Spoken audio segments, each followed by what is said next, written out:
Welcome to the Tank Podcast. In this week's episode, director Miguel Gomes discusses his new film Grand Tour, a beautiful time-hopping odyssey that follows a man fleeing his fiancée across the British Empire.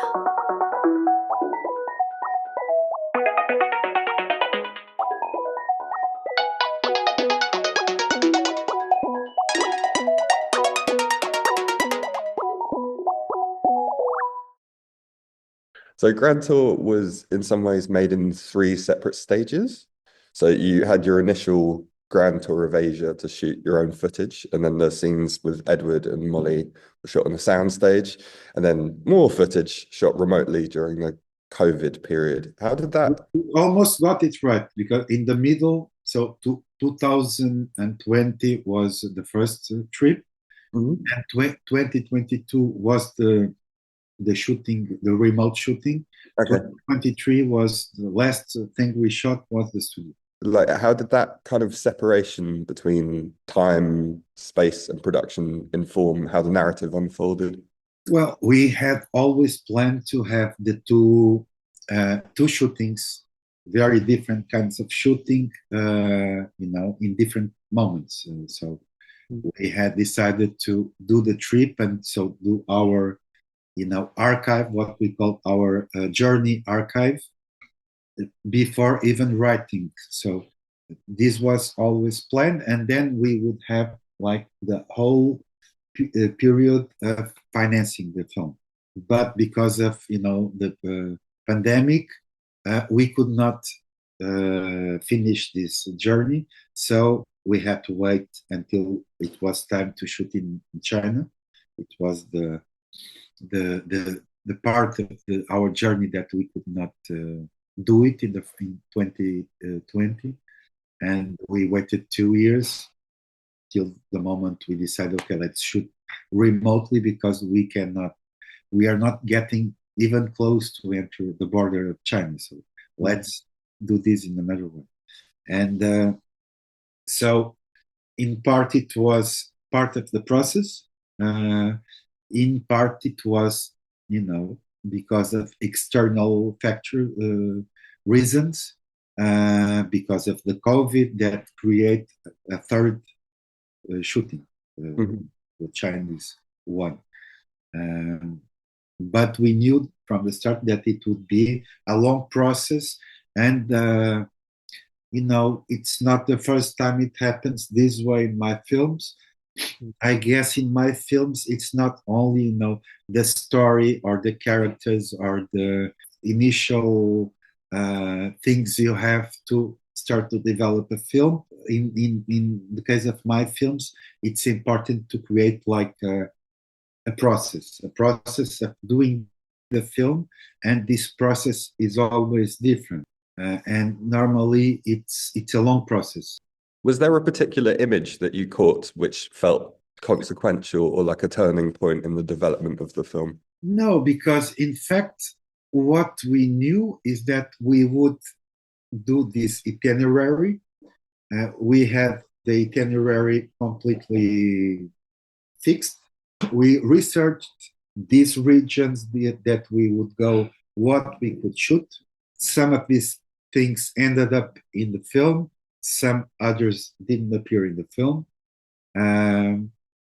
But we were thinking already that they would be part of the film, and that we would write afterwards the script, trying to react to whatever we shot. It was almost like writing the story and doing and editing already, like a first editing of the film, thinking this sequence should be between this cockfight in Manila and this sequence of these monks with a basket on their heads in Japan, things like this. So we were thinking how these images, these sequences we shot in Asia could give to the characters, what kind of feeling, what kind of mood. So there's not like a moment shooting in Asia that we say, okay, now the film is this. Now the Mm. film should not even be one thing. It should be many, many different things because the film is moving and the characters too. You spoke a bit about the gentleman in the parlor as sort of influence for this film. Obviously, Somerset Maugham had a very specific gaze of a European traveling through the colonial territories. How did that inform your any questions about perspective or power in the film? Yeah, in the film, I was trying to deal with this issue too. No, of course, for me, it would be impossible just to be in a studio and to film the story. But for me, it's also important not to be like a judge or a policeman trying to punish everyone, the viewer, the characters. I don't believe that cinema should be able to do this, to exert some kind of violence, to fix, to put the world more fair. You cannot do it, sacrificing the characters you're shooting and to punish them. I don't like this. I don't like this idea. But I always knew that by shooting in Asia and not pretending that I was an expert, just going there and shooting sometimes this kind of cliche and exotic kind of images that can be associated with these guys. I was playing with fire. Mm. And I don't mind to play with fire, but I was counting a little bit with British people to save me. Unfortunately, didn't happen this way because hoping that some British would come to me and write or say, no, the problem is not how you're looking Asia. The problem is how you're looking to British people. Unfortunately, no British came to do this because in that case things would be even. I mean, I don't know Asia, but I don't also know England. I'm Portuguese. I think you managed to avoid that as well by making it about a tour. There is no point at which this is a kind of ethnographic study of Asia. I mean, the word tour is quite literally in the title of the film. I know I cannot be honest if I just pretend to look like an expert or an insider. So I I think that the only fair thing I could do is to have always an exterior look because I cannot have another one. Uh, but I don't think that that is a crime. It's assumed in the film, and I think it connects with the subject of the film, which is people completely outside. They are they don't belong there neither. These two characters, and I would say all the Western characters you see in the film, they looked completely out of their place. They don't seem to understand much what's happening. In many times, what they are seeing, they don't seem to get it. Mm. And I would not say it's a film about, people that start to know things and to change their lives because of the things they know. They because of discovering things and get more cultural integrated. I don't think it never happened in this film. I think it's like the opposite. This film is about these encounters. In the film, it's like the central couple are constantly in pursuit. They're never quite together. They're always narrowly missing each other. And in that search, well, certainly in Molly's search for Edward, they seem to miss everything around them. What kind of blindness or forms of absence were you thinking about here? I guess it resonates something with, of course, with the subject of colonialism. And of course, they have their own interests, which are very specific, Molly and Edward. They are very basic. Him is like running, and her is like going after.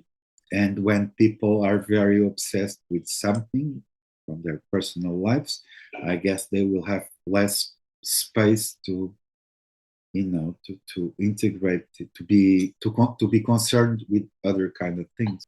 I'm also interested in how in the film you're constantly testing the rules of cinematic realism, like any kind of neo-realist interpretation of how film works. You know, footage with Edward and Molly is on a soundstage, but you also include almost documentary-like footage, like of the Ferris wheel, and even the scene in which the phone rings in the forest.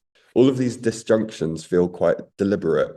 What is their purpose, I guess? Where does the idea of cinematic truth lay for you? I think that cinema is not life. So I think this is like a big mistake that people, many people have in their heads.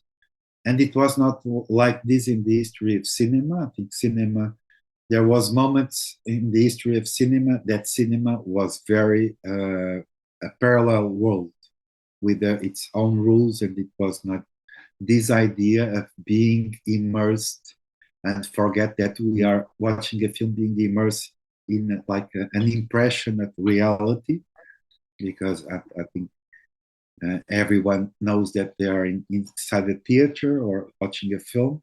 As time went by, this was like the winning model of making cinema, this kind of naturalism that people forget they are watching something constructed like a painting or a building or a song, um, or even a book.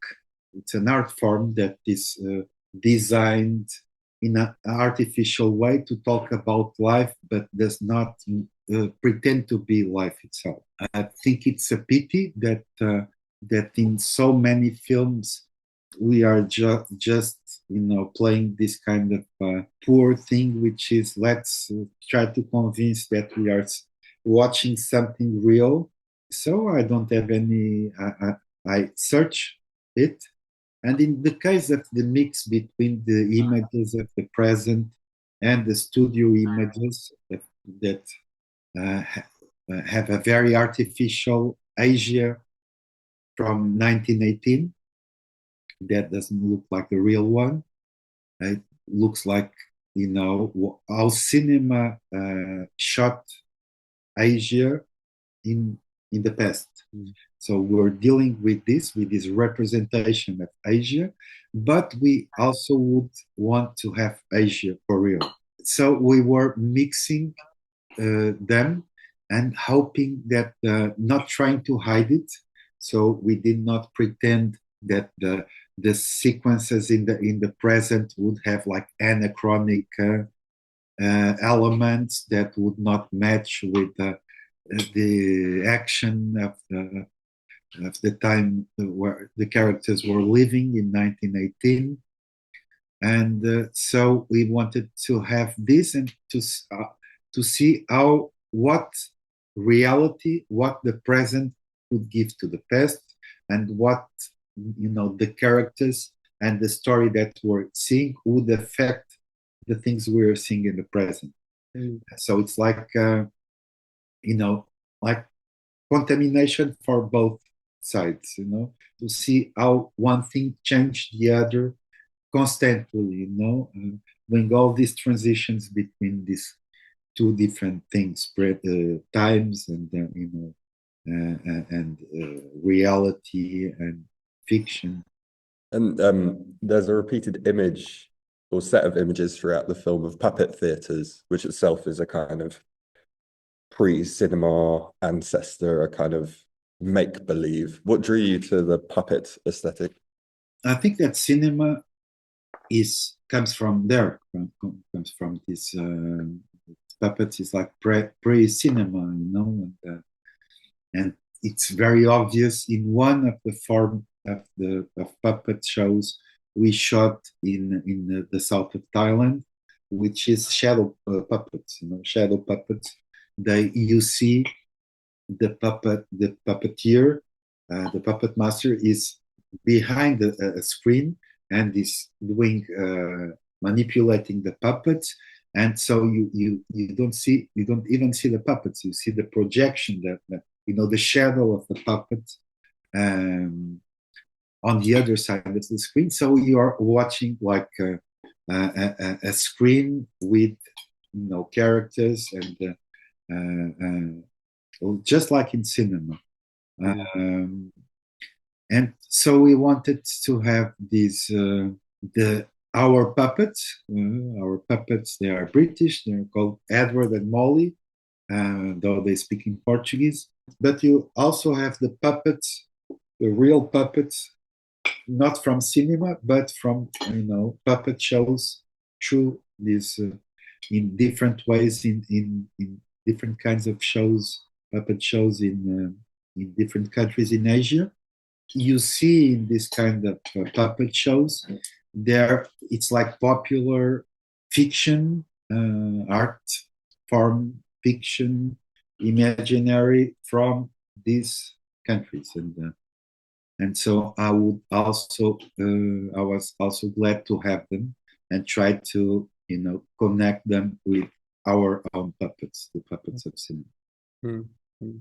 And on that note, parts of Grand Tour feel kind of haunted in a way by the shadows of early cinema. There were parts of it which reminded me of screwball comedies, even the kind of editing style of D.W. Griffith, even Molly's Laugh.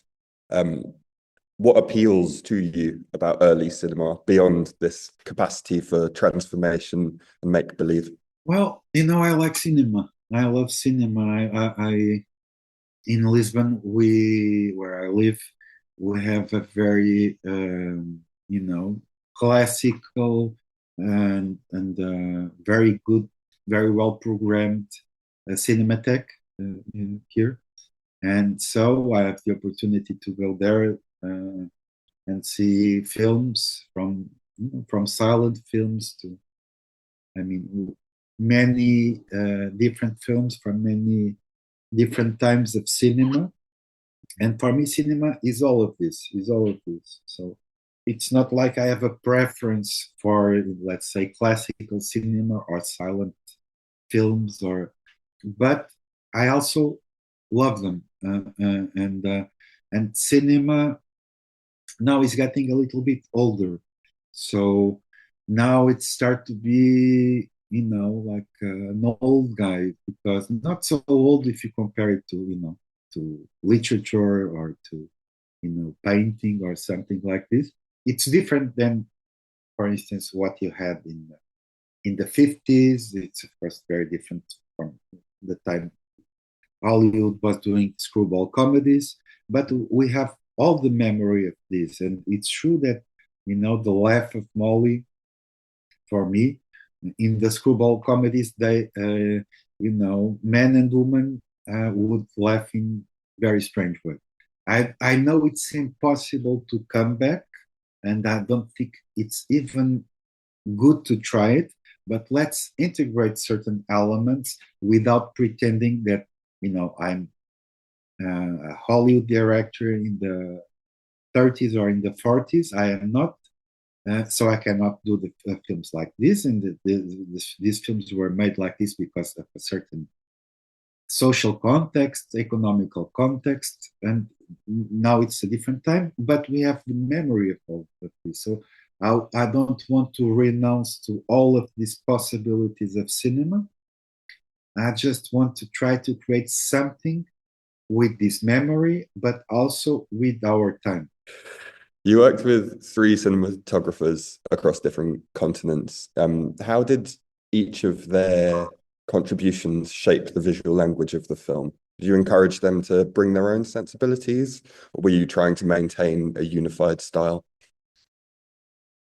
Even with each one of them, we didn't want it to have like a unified style. So the film, what I like in the film is that a film can reshape itself during a screening, and that's, for me, it's good. It's good that it means that the film is alive. It was not predefined, pre-built, in storyboards. I never work with storyboards. I don't discuss, the look of a film with a cinematographer before. It's like a very, natural process of just me, the cinematographer, just being before certain people who have to film in a certain place with a certain light. Of course, in studio, it's us that do it, but outside, no. And we start to talk. They start to talk and say, this is kind of beautiful if we did this and we get then to here, and we start to build the sequence. And so every day is different. So of course, I hope that the way they are working, the cinematographers, which are different, yeah.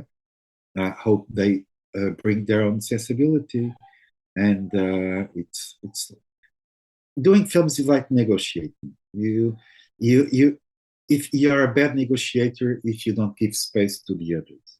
Just if you're Trump, you're a bad negotiator. He's a bad negotiator.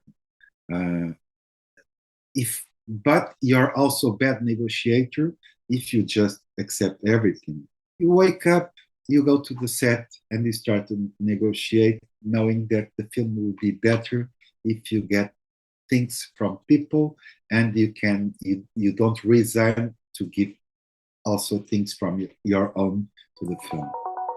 To hear more podcasts from Tank, you can subscribe on all major podcast platforms or follow us on SoundCloud.